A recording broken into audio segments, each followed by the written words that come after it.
Hi, my name is Juliet with Yosemite Foothills. Thank you guys so much for joining me here for Foothills Under 30. We have Joe. Hello. Joe the welder.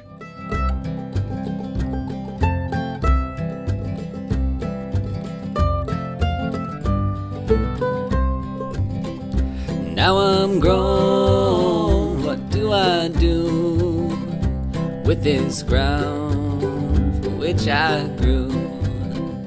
This old land of rolling oak, my hands in long to sow the seeds of home. And I've still got a lot to learn, probably more than I deserve. But I'm not alone in my labor, 'cause I've got neighbors for to share the love we grow.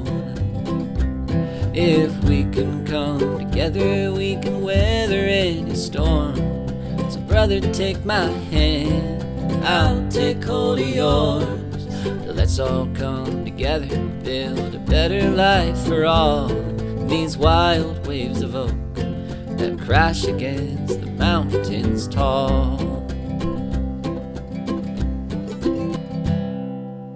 This is a disclaimer that this episode contains profanity and mentions some topics that might not be so suitable for gentle ears. My goal is to share the true, honest Yosemite Foothills and the people under 30 in that community. My goal is not to censor any of the guests, but rather give them a platform to share about what they're passionate about and their life up here in the Yosemite Foothills. Thank you for listening in to Foothills Under 30. Thank you to our partners, the Mariposa Gazette and the KRYZ Radio. Thank you to our community partner, the Oakhurst Area Chamber of Commerce. And I would like to say a special thank you to our sponsors, Excavating, Inc. And I would like to thank also Mark Wallo Pump Services for the support of this podcast. You don't think about your well pump.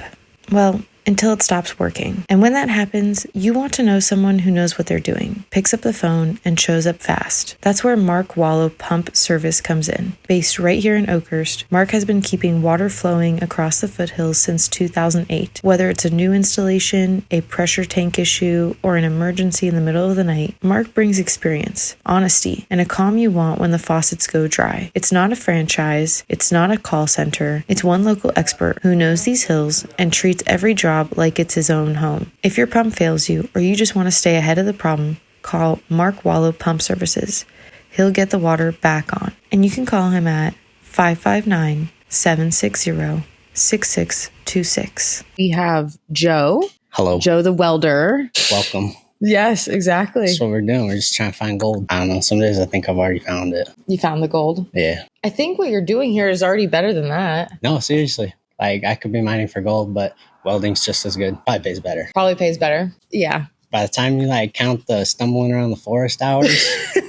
That's true. But you grew up here. All 25 of my years. All 25. Yeah. Did you grow up here in Bass Lake, Oakhurst? Oakhurst, pretty much. Okay. Right in the middle. So, spent a lot of time in the town of Oakhurst, walking around, exploring. Yeah. It's a place. There's a lot to it. Did you go to YHS and, the schools out here? Yeah, kind of.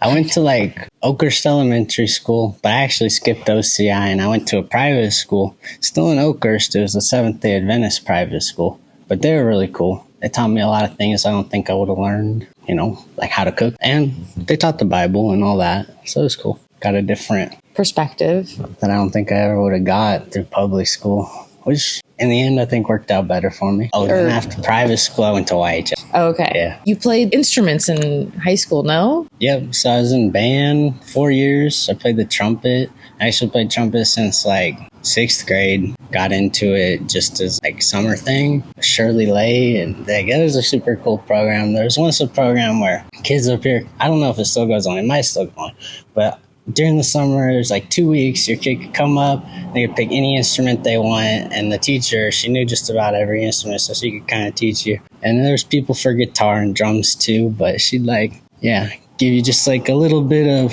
you want to try this instrument, try that, whatever fits you. And I found the trumpet and it did pretty well. I still play it today.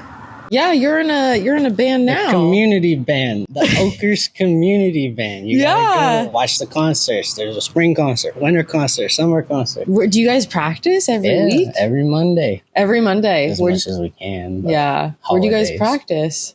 At the YHS band room. Oh, okay. Every Monday at 6:30. Yeah. Whatever instrument, show up. 6:30 Monday.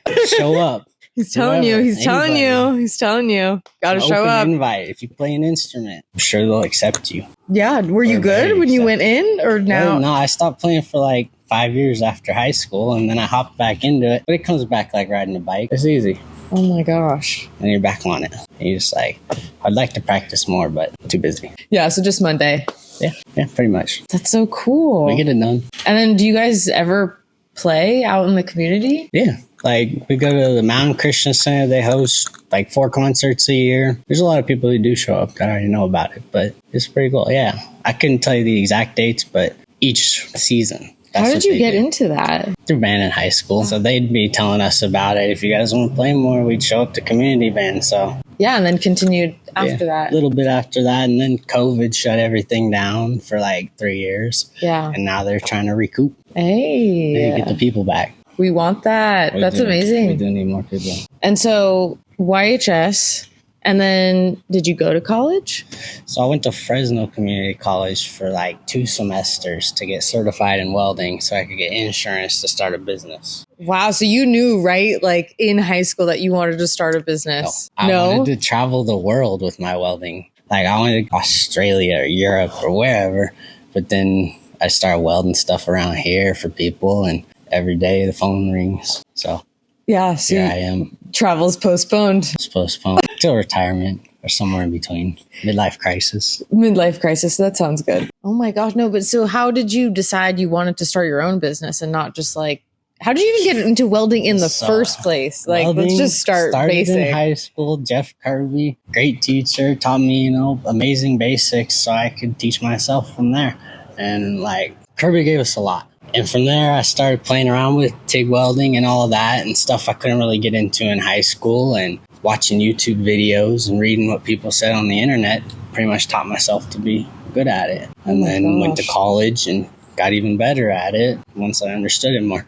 Between high school and college, there was a job where I worked for like 10 or 11 months, and I got to see the swing of the real world. And it's crazy out there. I mean, like, there's OSHA, and then there's not OSHA, and there's union, and there's non-union. But I was non-union, so it was a little crazier. We were more get it done and try not to get hurt. There's a couple times, like, machines without settings, or not settings, but safety. Yeah, safety almost took me out. Yeah. Oh, my God. And just people being crazy and stuff like that. So it was fun. That was the real world. And I was like, wow. And granted, I could go get a lot more job experience elsewhere. Yeah. But what I learned there taught me that if they can do it that way, my way, I think is going to be a little bit better. Yeah, so you learned a lot. I learned, how to make it happen. But then where did your initial start from welding even start coming from? Did you just take the class in high school? My dad was welding in the front yard, and I was like, whoa, that looks cool. My mom was like, don't stare at the light. And I was like, I want to check this out. So I asked my dad one day when I was like 13, 14, and he was burning some welds. And I was like, can I try that? So he grabbed some metal and set me up and started telling me what he knew. And then I wanted to take welding in high school, and freshman year, I actually got pushed the college route. They wanted me to go to college, 4-year university. And they're like, you got to take Spanish or a foreign language and an art. I was like, I just want to weld. They're like, no, you gotta. Just want to weld, man. I took Spanish. I learned a little Spanish, which is helpful. It is. Yeah. So did learn that, but failed that. So flunked out. Took welding the next semester or whatever next year. And I was, no looking back. I heard you can make $100,000 a year welding, and I was like, I wonder how. Oh my God. And I mean, it's possible to do it as a business owner, and it's possible to do it as an employee. Yeah. That's amazing. It all depends on how good you are, where you want to go, and how hard you want to work at it. It's, it's not easy. Yeah. You don't just wake up and get to figuring it out, but you do. Yeah. So how did you end up making your own business? Because you made your business young. It found me. I can't even lie. I wanted, I don't know. I didn't know what I wanted. I've been so half committed to like starting a business for the longest time. It just keeps going and going and going. And at this point, it's like, all right, it's time to either get serious or it's time to go travel the world. And that was where I was sitting for the longest time. But I think I've settled on trying to get serious. Trying to get serious about your business. Try to like do some advertising and clean the place up, clean myself up, clean the trucks up, make it look good. Make it look profesh. Yeah, exactly. I met you in like a totally different circumstance. I met you not as the welder. I met you as the person who would clean things in Bass Lake, offside of roads of Oakhurst, the trash man. Yeah. Yeah. That was fun. I was driving around one day and I was actually going to the dump up 274. And I was just looking at the side of the road and there's a pile of trash. And I got down the road a little further and there's another pile of trash. And I started looking close and it's like trash on the road. So I went to the dump. I dumped my stuff and I was coming back and oh no, I didn't even get that far. I just pulled over and started picking it up about the second pile. And I was like, I just kept picking it up. And I just kept picking it up. And it was like, damn, this is bad. So that was how that started. And I got on Facebook and I posted pictures. And pretty much from there, I was like trying to rally the troops, trying to get everybody out there. Let's pick up some trash because it's everywhere. And it's still everywhere. And I'm so busy. I wish I could pick up more trash. But it's like, holy shit, this is an uphill battle. Yeah. Which is a problem. Like, it could be as much as 2 people driving around, always throwing their trash out to fuck it up for 15,000 residents of Oakhurst. It could be 3 tourists. It could be 2 residents. It could be 100,000 cars that drive through here and everybody throws out a little thing. Who knows what it is? But if nobody did it, nobody'd have to pick up trash. It's hard to get everybody, but I mean, it's just important. It's like an important lesson. Everybody did their little piece of not throwing that trash out the window. There'd not be any. You know, you don't have to pick up trash every day, but when you go on a hike, bring an extra trash bag with you or something. Like, you can get it fixed up and then, just takes a little bit of effort from everyone versus a lot of effort from one person.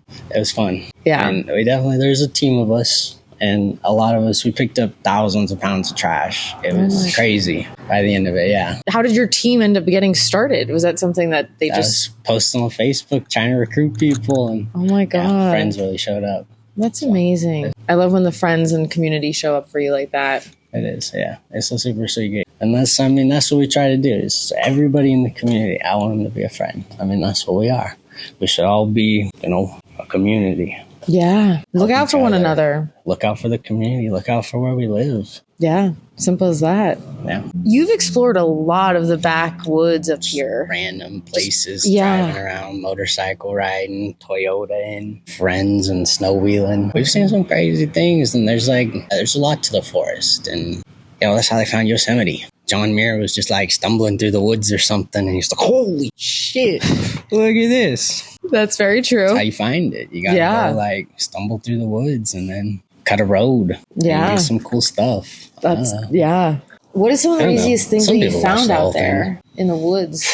I know you've sent me cabins. I found a lot of little cabins. Those are my favorite to find when you're in a meadow, 7,000, 8,000, 9,000 feet up and you're coming down this little trail that's beat to hell and there's trees down on it and you pop out in this meadow and there's just cabins and you're like, whoa. And then, there's springs, mining stuff, just stuff you're like, how did they get that here? And who was living out here? That's crazy. Yeah. This is a long ways out. But that's, rugged people back then. Really rugged. I mean, to build your house that far from any civilization.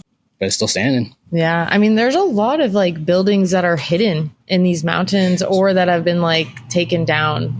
For those living up here in the foothills, community means everything. That's why today's episode is brought to you by Peak Excavating, Inc., a local family-run company with deep roots in our Yosemite foothill community. When you call Peak, you're not just a customer, you're a neighbor. They take pride in helping folks around here with excavation, grading, land clearing, and fire safety because they know how much your home and land means to you. Whether it's grading the foundation for a family's dream home or clearing brush to protect a neighbor from wildfire, Peak treats every project like it's their own backyard. They believe in doing right by their community, one job at a time. So if you need a hand preparing your land or keeping your property safe, trust the neighbors who care at Peak Excavating, Inc. From our foothill family to yours. Visit peakxlc.com to learn for more.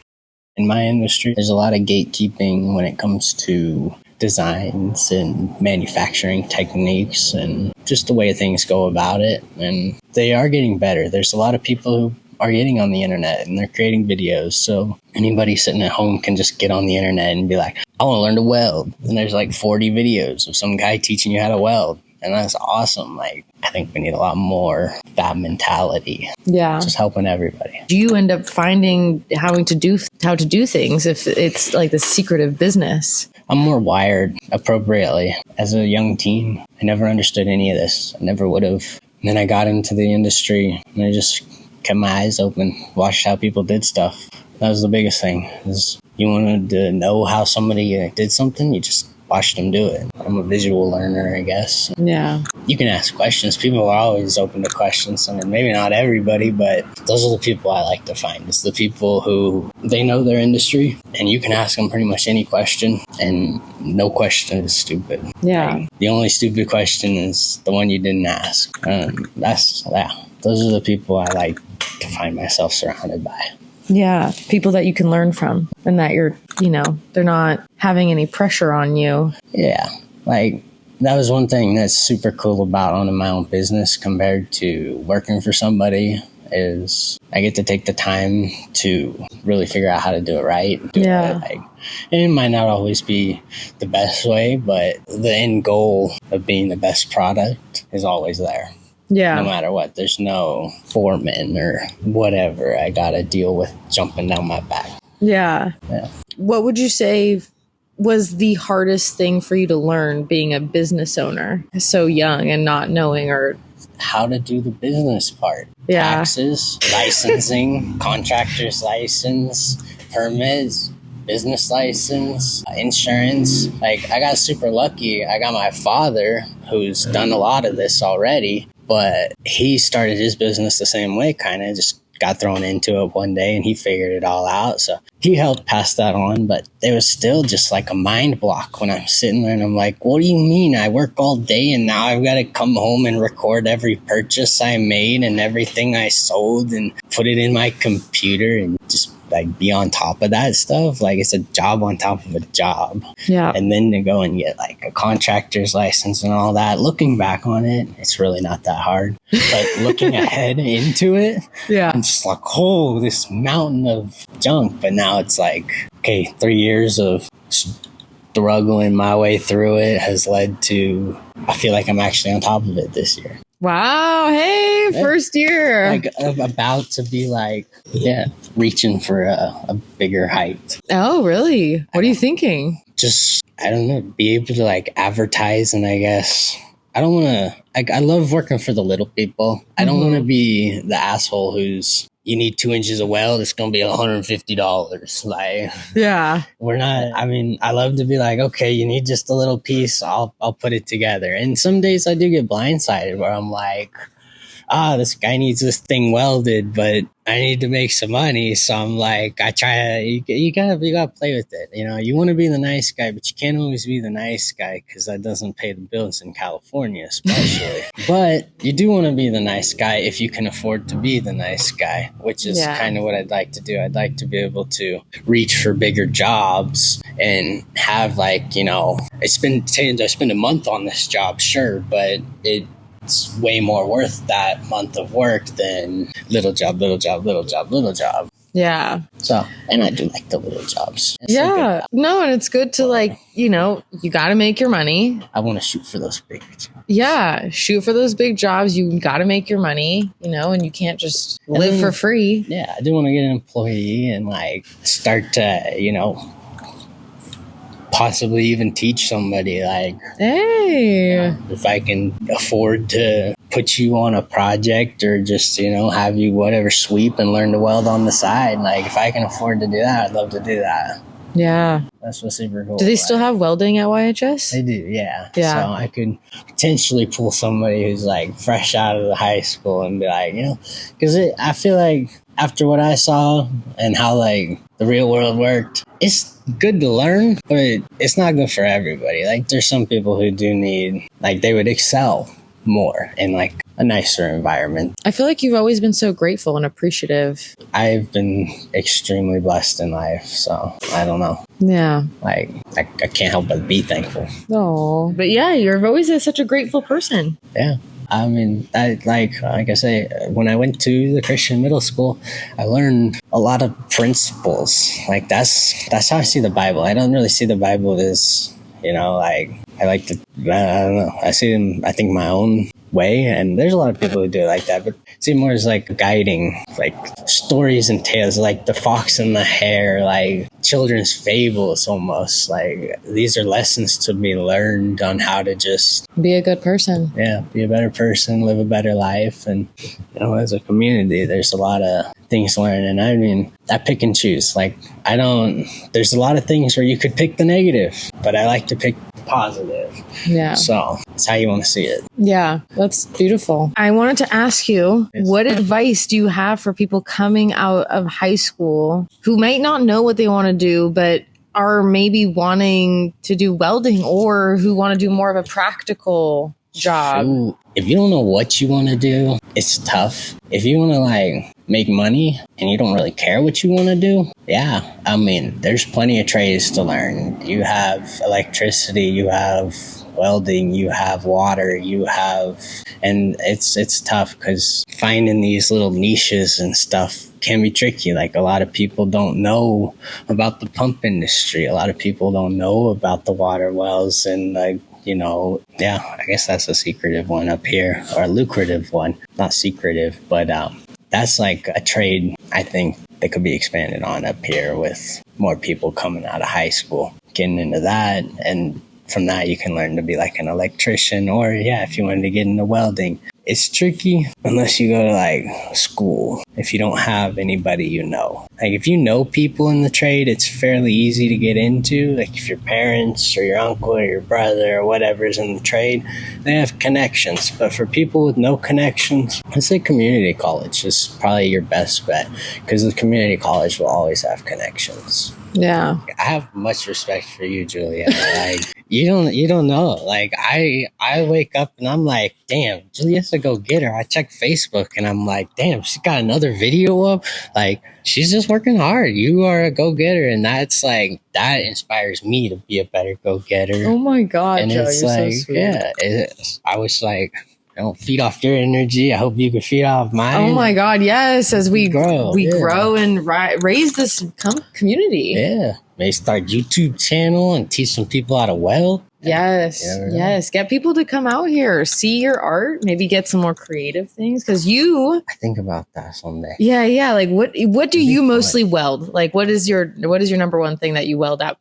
here? I fix a lot of broken stuff, but practical stuff. Bear boxes, solar racks. Bear box is just a trash can, but they're a trash can I try to get, creative and decorative on. So it's fun. Yeah. And that's kind of, if for some reason I wasn't busy and everything fell out from under me, or I get so on top of my stuff, I got like employees covering everything, I would love to just sit around and make, like decorative fire pits or barbecues, or just, I don't know, getting creative with it.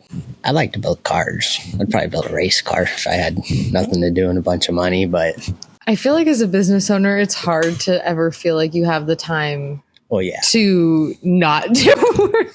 That's the problem with being a business owner, is there's always something to do. And when you're not doing the business owner part of life, then you have your own owner, like your house and your shop and all your cars and all your junk you gotta keep running and keep going good. Yeah, exactly. Yeah. It just is a never ending cycle. So it's like time to have fun and time to build your own things. That is a little harder to get to. Don't know what that is.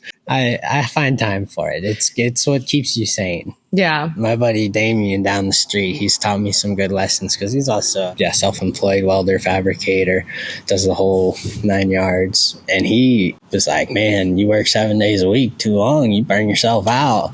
You got to take a couple days off. So he started forcing himself to take weekends off, and he built his own drift car. He's got his projects. He's like, oh my God. So I learned a lot from him. I'm like, yeah, that's the way to do it. Yeah. Like, you don't want to burn yourself out, because when you get burned out, then it's not just you, it's your business that suffers, it's everything, like your customers. You gotta stay on top of it. You gotta stay on top of yourself. You stay in it. It's tough. Wow, that's a lot. You learned that so young, Joe. Like, yeah, and that's what I think is fun about it. Like, the starting the business side of things taught me so much I never would have learned anywhere as an employee, or like just stuff you have to learn doing it. And you can learn from other business owners around you if you surround yourself with people like that. And that's one thing that's cool about Oakhurst, is a lot of those people are very welcoming. Thank you, Mark Wallo Pump Service, for supporting the podcast. You don't think about your well pump. Well, until it stops working. And when that happens, you want to know someone who knows what they're doing, picks up the phone, and shows up fast. That's where Mark Wallo Pump Service comes in. Mark is a Foothills native who spent the past 15 plus years fixing well pumps for homes, farms, and businesses across Oakhurst and beyond. Whether it's a new installation, a pressure tank issue, or an emergency in the middle of the night, Mark brings experience, honesty, and the calm you want when the faucets go dry. People say Mark's the guy who shows up at 6 a.m. when no one else will. And that's not marketing. That's just how he works. It's one local expert who knows these hills and treats every job like it's his own home. For installation, repair, and day-to-day reliability, call Mark Wallo Pump Service, serving Oakhurst and the surrounding foothill communities. You can call him at 559-760-6626. God, I love your mom, Joe. She's the best. She birthed me. I got her to thank for this gift of life. For this gift of life. Yeah, your mom and dad are awesome people. They've, given me everything. They've been around here a long time, too. Yeah, 1985, I think they moved up here. Wow. Yeah. Yeah, your dad has always interesting stories whenever I see him. He's, done a lot, met a lot of people, seen a lot of things, so it's cool. It's definitely, that's one thing I'm very thankful about too, is having good parents. Like, it's a lot of my friends who didn't get such good, family lives, and I always feel like, damn, like, if you're gonna do the work of starting a family, you should at least try to make everybody's life good. Like, so that's passed down from my parents. But it's tough. It's definitely, everybody doesn't get so lucky, and it breaks my heart. It really does. Like, I really try, if I can help anywhere, I'll help. And your parents are also very community people. Yeah, that's kind of what's led me into it, is, they're so nice, and they're always outgoing, and they like to go to the community events, and just, they know a lot of people, and they're social people, so it's cool. Yeah. When we get out to the, chili cook-offs and the Seroptimus and the Rotary things, and there's a lot of really cool events that they've taught me about. And, a lot of really cool things that this community does that I wouldn't have known about if it weren't for my parents like that. So that's what, for a lot of the community members, I'm thankful that Juliet's here to start spreading these words around and be like, this is what's going on this week. That's, that'll bring a lot of, I think, life to the community the more this gets out. Yeah, no, for sure. But I think it's important that people are involved. Like, I just know that you've been involved in Seroptimus, your parents and you are involved in, like, family dinner. We go to their events and all the dinners they host and stuff like that. And it's just a good place to meet people from the community, and business owners and like-minded individuals who want to be part of the community. Yeah. Being up here. Like being up here and living up here. And that the business owners up here are like, well, the average age of people is like 55 up here. That's so it's not a college town by any means. Yeah. We are not slow. We are not Chico. As much as I'd love it to be, we are not. It'd be cool. But that's kind of where it's at. Oakhurst is a retirement community as it sits. There's a lot of people who retired up here and they just want peace and quiet, want to enjoy their lives and the rest of their retirement. And I mean, I get it. Like, I don't want Oakhurst to be crazy, but I just think we need to spruce it up a little bit. Yeah. I'd love to see just some more I don't know, we have the community baseball fields down there. I'd love to see a community baseball league. Or, that would be cool. Yeah, pretty sweet. Yeah. Or a racetrack somewhere where we could race cars and dirt bike, motocross track. I think we need some cool stuff like that. And that's all insurance liability and permitting problems at that point, and property, and the list goes on. So would you say for you though, being a young business owner, has it been easy? Easy-ish. Okay, like I said, it was daunting at first looking into it, but it's kind of like the Wild West out here is how I've thought of it and had it described a couple times. And a way, if you're just going to do it, like there's not many people who will stop you. You can just get away with running a business, but as a underdog starting out, like if you know that what you're doing is sound and like you're doing your best and you've got like, it really does help if you know somebody who knows what they're doing to confirm that what you're doing is the right thing. Yes. But if you are, in the spot where you're like, I really want to start a business, woodworking or welding or whatever you want to do, and you can work wood or you can work metal or you can do it. Like I'd say, start poking around. I wouldn't go try to be like an electrician or a plumber without really knowing what you're doing. You'd probably be a plumber. I don't know what it takes to be a plumber. Take any certifications to be a plumber? That's a question for Siri. Electricity? Yes. I know that. But plumbing?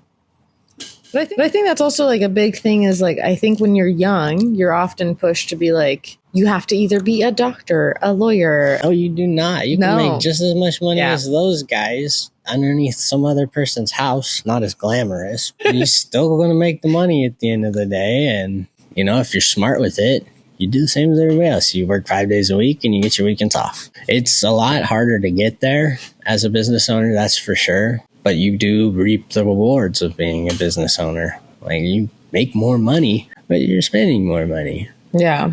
So if you figure out how to balance it, then you can get ahead. It's that figuring out how to balance it part that's more trial and error, and every industry is different. Yeah. Yeah, it's definitely, would you say Facebook groups are very handy. Like if you don't know what you're doing. Especially up here. Yeah. I would say so, yeah. Advertising on Facebook groups is a big one, but if you don't know what you're doing in your industry, look up Welding Small Business Owners. That's a Facebook group that I'm in on Facebook, and there's constantly people on there asking questions. How would I do this, and how would you guys charge for it? And people give their honest answers. Persevering. I think that's super important. That's how anyone succeeds. It doesn't matter how long you do something. Like you could, I think there's like, oh gosh. Look at Jelly Roll. That dude was like 43 when he got successful. Yeah, exactly. Even my dad, he didn't start his business till he was 50. 50? Yeah. Wow. He worked for somebody for 24 years before he ventured out on his own. Wow. That's amazing. Yeah. And look at you doing it at 25. I think we started at 20.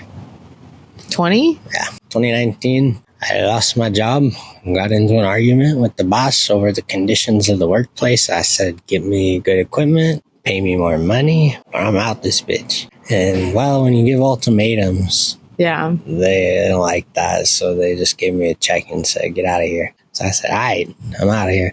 And then that was when I started doing my own thing. I just started welding for friends, and friends would recommend me to other friends. And those friends started recommending them to their friends, and snowballed. Yeah. Has there been anything that's been really difficult for you? Like starting your own business and wanting to start your own business and like going into welding full time? I mean, for the most part, everything I do is kind of like related. I won't get myself involved too deep in something I don't know anything about. So it's pretty smooth, but there's a lot of jobs that I've been like, can I do this? We're going to find out.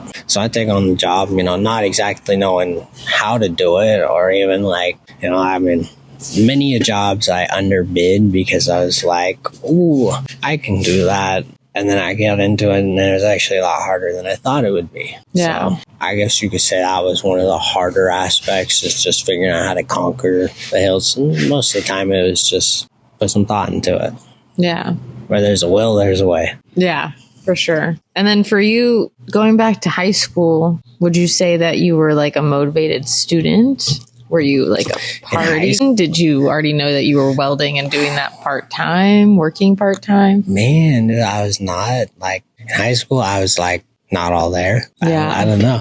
Like I didn't know what I wanted to do. I was just kind of like floating around, bouncing around. I'd go to my class. I'd do what I was told to do. I'd raise my hand when I was supposed to ask a question. And I did that for like the first 3 years of junior year and senior year. I started like, that was where I started getting more experimental in the world.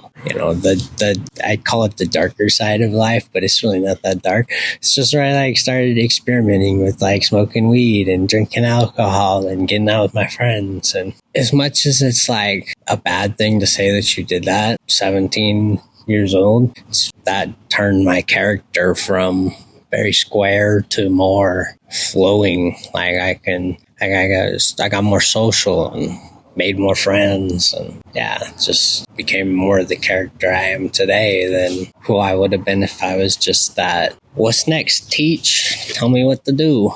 Like, I don't know what to do. I think I learned from that crowd and hanging out and doing some crazy shit, just more of how to police myself. I don't know exactly the word to say there. You're able to have more discipline today.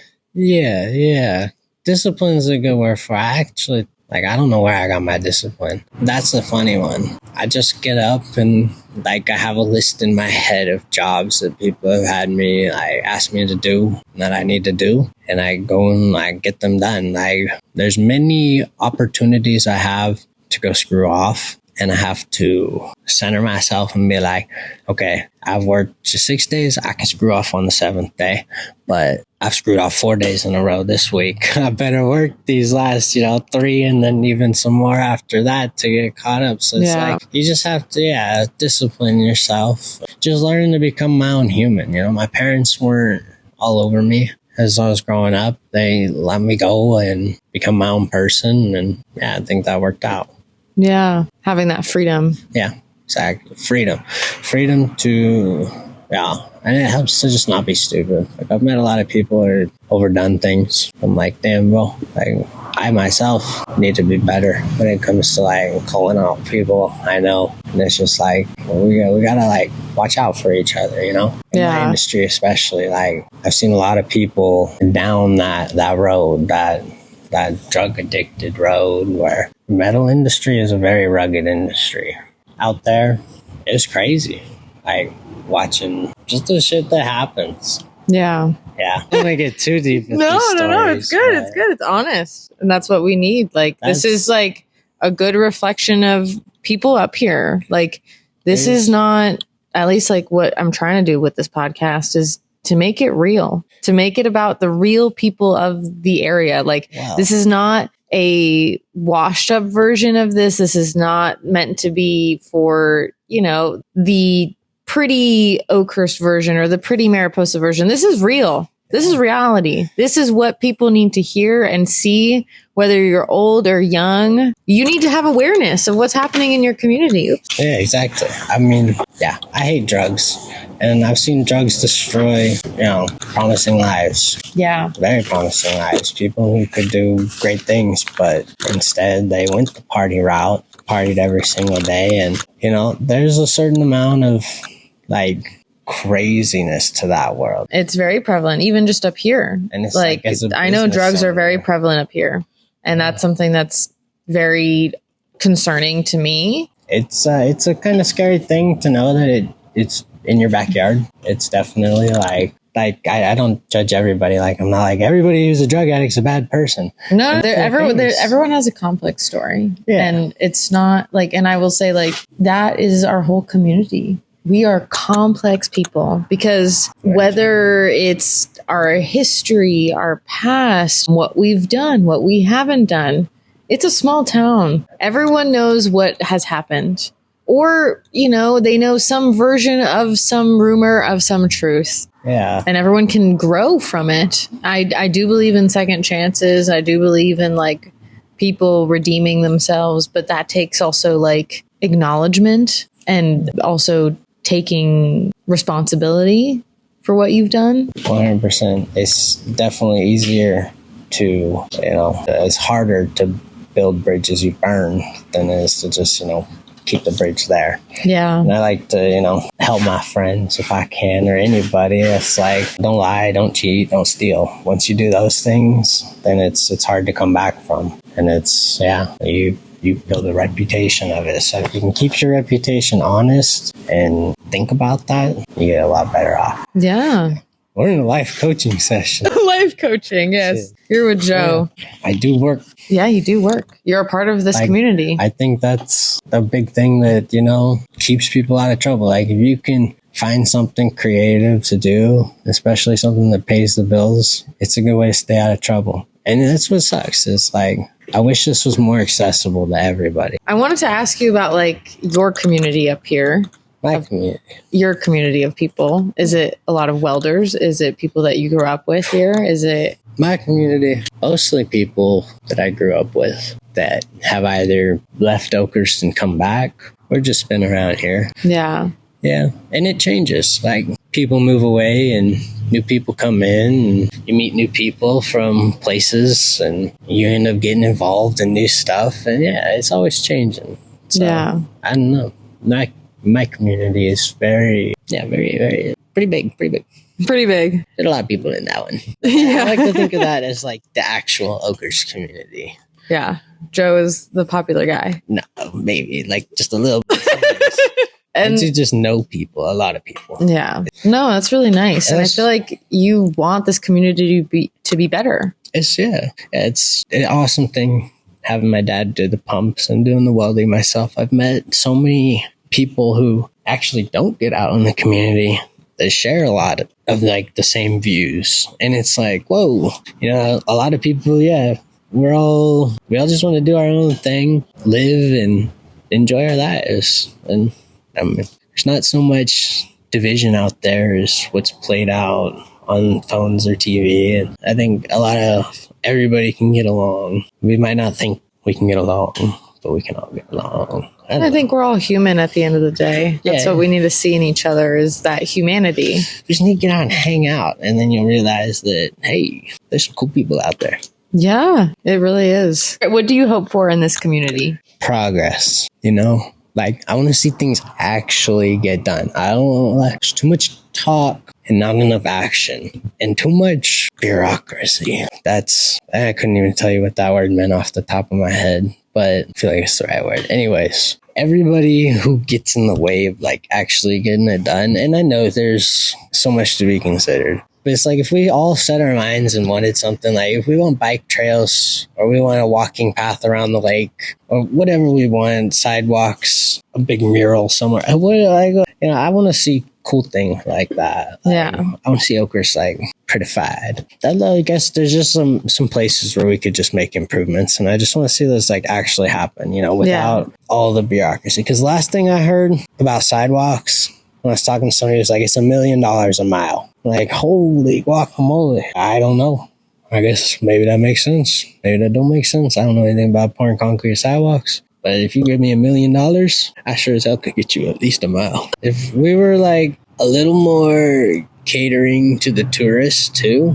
Yes. It's mostly the tourists who are walking up and down these streets. It's a mom and pop, like nice, I don't know what you call them, the mom and pop stores all through Oakhurst. Yeah. Suffer because of like the lack of sidewalks. The lack of ability to get around. I know. And parking and all of that. Oakhurst is just like a little... If everybody did want to get involved and figure it out, we could. That's the trick, is just actually sitting down and being like, we want to do this. Let's do this. And I want to see a spot in Oakhurst where that kind of thing can happen. Yeah. Where everybody can meet it and be like a spot where we could, really vote for what we want to do in our own communities. Yes. Or in our own community, like business. What organization does that? Do we all go to the county? Yeah. Do we go through the chamber? Do we go through the visitor center, the foundation? Like, there's so much. Yeah, it's just beyond me, and it's expensive and it's annoying, and nobody taught me about it in high school, and that's kind of what pisses me off. Another thing, it's like, you had 12 years of my life, 12 years of my life to teach me how this shit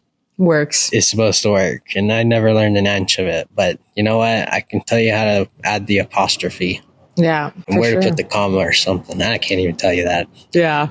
No, I would have loved, to learn. I mean, and that's one thing that I did like about YHS is there was a couple teachers who were like, here's your almost practical learning rogue. skills. Yeah. They were not so much by the books as they were trying to teach their own survival of the world guides. So thank you to those. What's the craziest thing you've welded?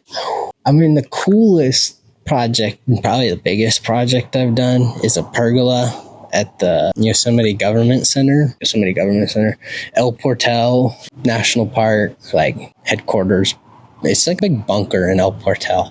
Wow. This is it's at the very back of the park. They have the National Park Maintenance Facility. That's where it is. And they have the dispatch for the National Park, and they have all that. But I got to build a pergola out there. And it's cool because we had Oaker's Rocks come out.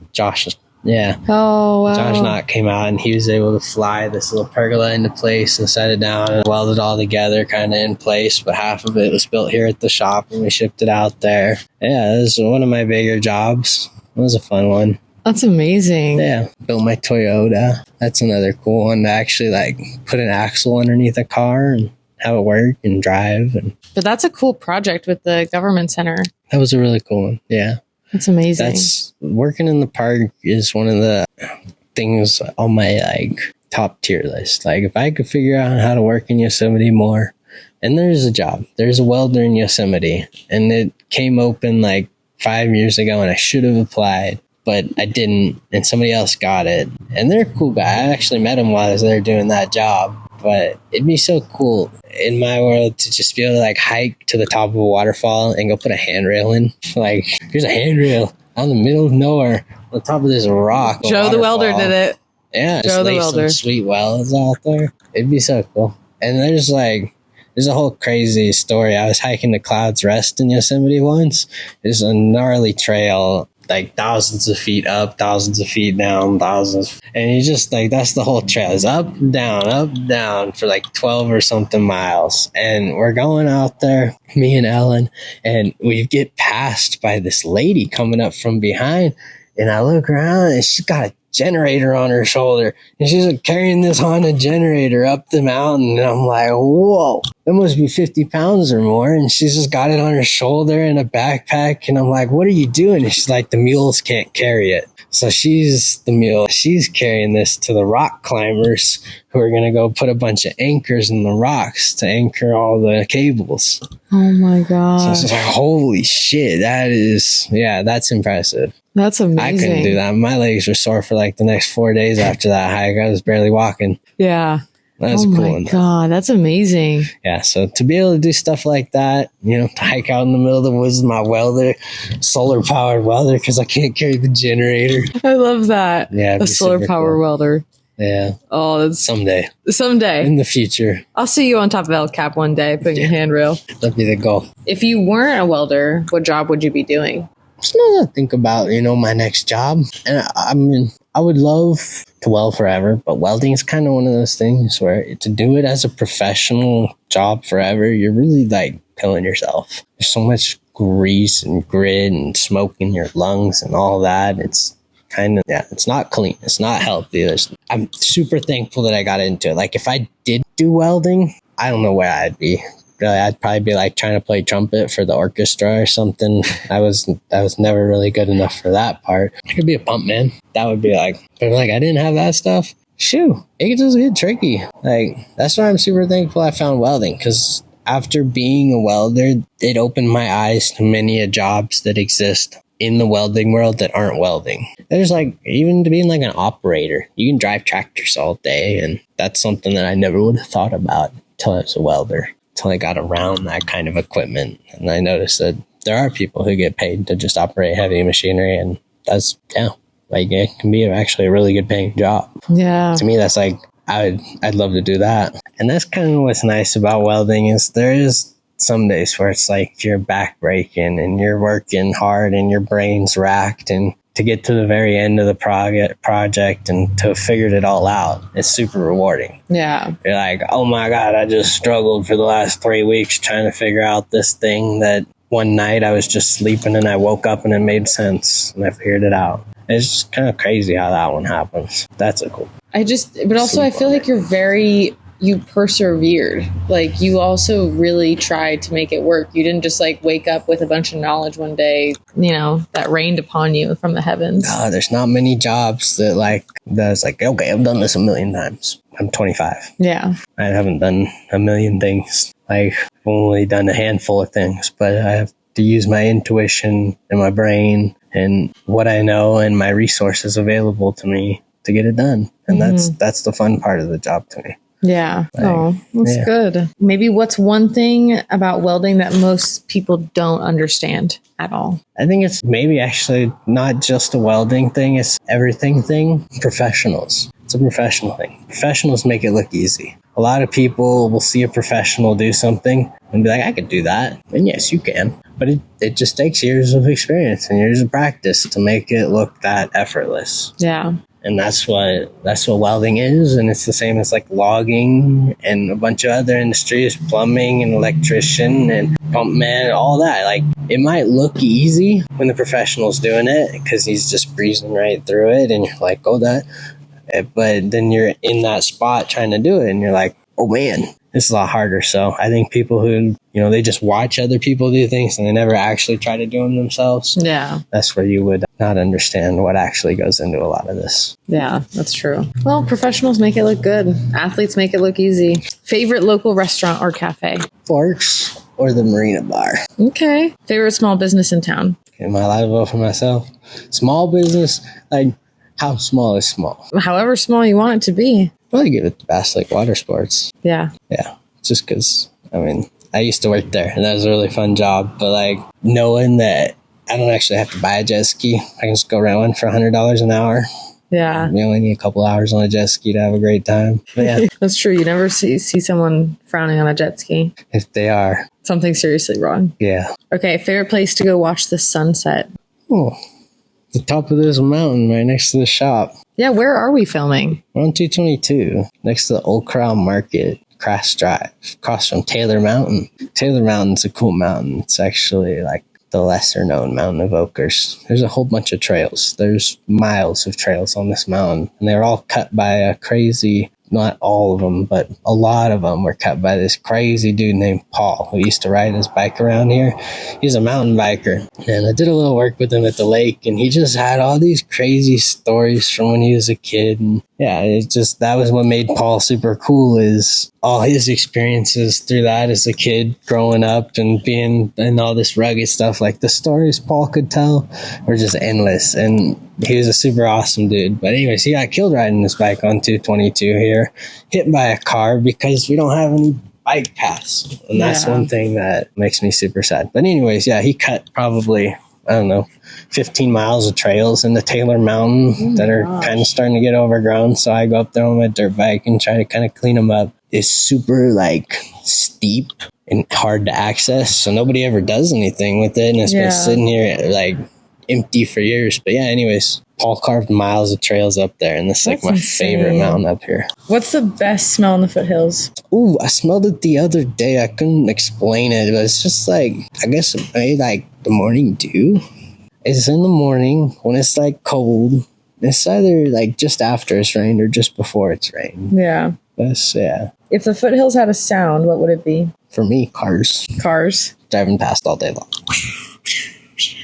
That is so sad, but so true. It's accurate. Like, no matter if you're in the actual like populated areas, you can hear them from the tops of the mountains down in the valley. That's very true. The trees do a pretty good job at blocking the sound, but it's still there, ever present. What is the most only in the foothills thing that you know of up here? It's like, I can picture it. It's a motorhome driving through the foothills with no brake lights, tail lights in the middle of the night. That's the most foothills thing I've seen in a while. It was a couple months ago, but... What is one way to describe the community? One word. Eclectic. That's a good one. Yeah. Last question. Joe. Juliet. When people hear Joe the Welder, what do you want them to hear or remember about you? Many of people will remember me for whatever they want to remember me for. Like, that's how I see it. And at the end of the day, I'd just be like seen as a good, nice person who did some helpful stuff for the world. Like, I'd love to benefit the world with my time here. If I could leave an actual lasting, like, he did something for the world, that'd be so cool. But Yeah. at the end of the day, as long as I don't, go the other direction. It's all good. Yeah. Well, where can people find you? More information? JoeTheWelder.net. And can they follow you on socials? Joe Wallo on Facebook. JoeTheWelder.net. JoeWelder.net. Forgot this is what I was supposed Yeah, to JoeTheWelder.net. And then that's pretty much the best place. That's got my phone number and my email on there. You can contact me. And if they want to be a part of your little cleanups. Facebook, Joe Wallo. Just keep an eye out. Add me on Facebook, Joe Wallo. Yeah. Okay. That's about Perfect. it. I need to branch out on social media, but One thing at a time. yeah, You're conquering the welding world. someday we'll get a YouTube and all that. Thank you for listening to this episode of the Foothills Under 30 with Joe Wallo. Thank you again to our partners, the Mariposa Gazette and the KRYZ Radio. Thank you to our community partner, the Oakhurst Area Chamber of Commerce. And thank you to our sponsor, Peak Excavating Inc. And a special thank you to Mark Wallo Pump Services for helping support this podcast. This podcast is produced by Yosemite Foothills, and the music is by Kai Osmond. Built my own door, doing my best, always trying to do more to earn my ticket to the promised land. I'm a goddamn working class man. Well, the money's tight, it falls loose around we. And I don't have much, but it's more than I need. Got a roof and a bed, good family and friends. Oh Lord, I'm your working class son.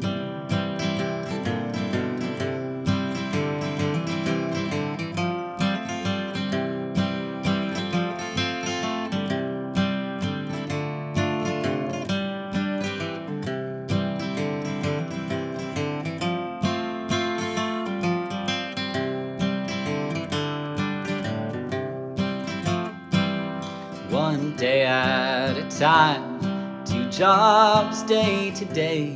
I sing while I work to keep the thoughts away. I don't have much time, sold 9 to 5. I'm a mama's working class son. Well, it rained today, made puddles on my floor. Good goddamn, did that make me feel poor? But I'll get by on hope and the worth of my hands. I'm a goddamn working class man.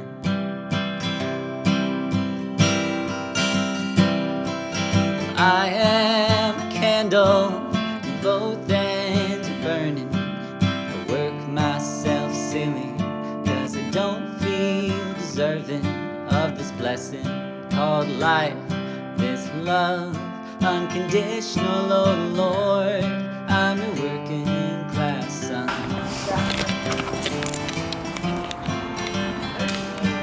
Juliet, say hi. Perfect.